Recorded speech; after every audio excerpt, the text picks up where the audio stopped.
قرآن تو اہل جنت کی علامت کیا بتا رہا ہے؟ نمازوں میں کیا کرتے ہیں؟ خشوع، بلے رفع الیدین سے کریں، بلے بغیر رفع الیدین کے کریں.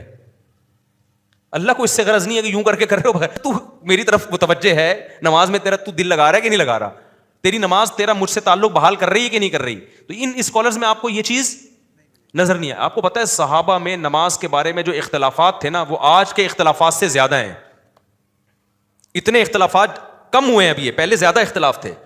ایک صحابی ہاتھ چھوڑ کے نماز پڑھ رہے ہیں، کچھ ہاتھ باندھ کے نماز پڑھ رہے ہیں. نمازوں میں بھی کتنی روایتیں ملتی ہیں، کوئی یہاں باندھ رہا ہے، کوئی یہاں باندھ رہا ہے، کوئی یہاں باندھ رہا ہے، کوئی زور سے آمین، کوئی آہستہ آمین.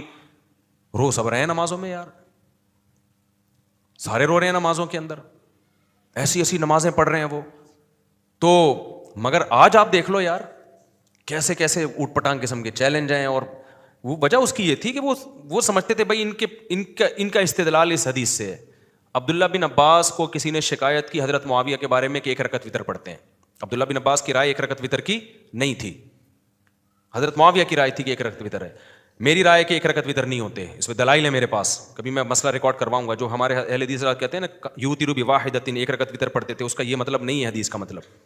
لیکن اگر کوئی ایک رکعت کا قائل ہے تو میں اپنی رائے اس پر زبردستی ٹھوسوں گا نہیں، کیونکہ مجھے پتا ہے کہ بعض صحابہ ایک رکعت کے قائل تھے. میں ٹھوسوں گا نہیں، میں اپنا موقف بیان کروں گا مضبوط لہجے میں.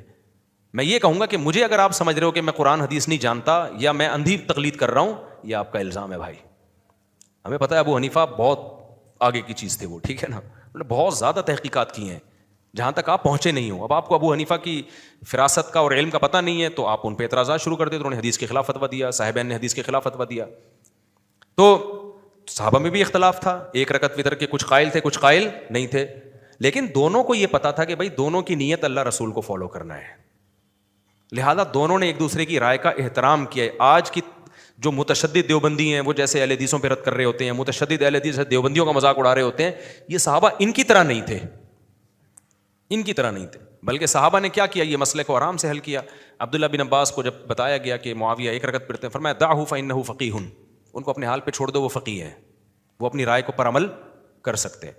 یعنی گویا بزبان حل کہتی ہے بھائی میں جو تمہیں بتا رہا ہوں تم اس کو مانو، باقی وہ کیا کر رہے ہیں وہ اللہ جانے، ٹھیک ہے نا. ان کے پاس ایک کوئی روایت پہنچی ہوگی یا ان کی رائے یہ ہوگی یوتر بواحدۃ، ان کا یہی مطلب ہے. کتنے آرام سے صحابہ نے مسئلہ حل کر دیا کہ نہیں کر دیا؟ تبھی تو پورے ملکوں کے ملک فتح کر لیے ان لوگوں نے. ایسے روم اور فارس کی بخیے ادھیڑ کے رکھ دیے، کیونکہ ان کی صفوں میں کوئی رفع الیدین کر رہا تھا، کوئی نہیں کر رہا تھا، کوئی ہاتھ باندھ رہا تھا، کوئی ہاتھ چھوڑ کے نماز پڑھ رہا تھا. اور جس کو جس عالم پر اعتماد ہوتا اس پر عمل کرتا. کوئی چیلنج مناظر بازی، اگر وہ کہتے نا کہ نہیں بھائی زور سے آمین ہے یا آہستہ آمین ہے، پہلے یہ منجی ٹھوکوں گا، میں منجی ٹھوکوں گا، تو روم اور فارس نے مسلمانوں کی منجی ٹھوک دینی تھی.